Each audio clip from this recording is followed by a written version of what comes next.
Hello mga Mari, andito naman po tayo. Ngayon araw nga gaganapin ang 18th birthday ni Princess Daisy mga Mari. At kung naalala nyo nga mga Mari, yung una kong in-upload part 1 yun ng photoshoot natin mga Mari. At dahil bukas nga ng gabi mga Mari, ang part sa celebration ng 18th birthday ni Princess Daisy, nag-decor na nga kami mga Mari ngayong hapon para bukas mga Mari. At para magawa din namin ng maayos ang decoration namin gagawin mga Mari. At dahil naabutan na nga kami ng gabi mga Mari, kami muna ay nagpahinga. At umuwi nga muna kami mga Mari para mag-dinner. Syempre nga mga Mari, dahil tapos na nga kami mag-decor, ay babalik na lang kami bukas. At bukas nga mga Mari, itong mga table and chair naman ang aming isi-set up.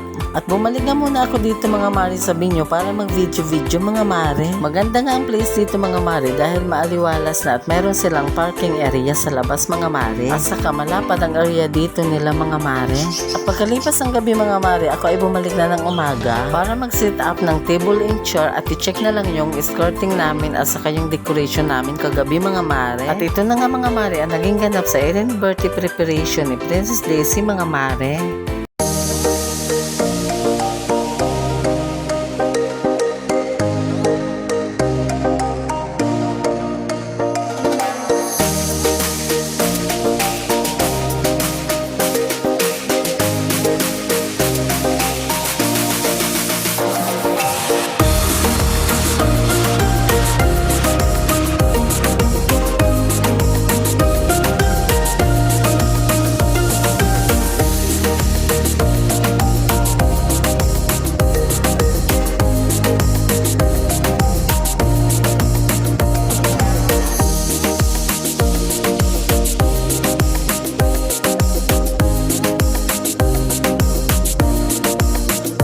O siya, paano mga Mari, hanggang dito na lang muna video natin. Bye!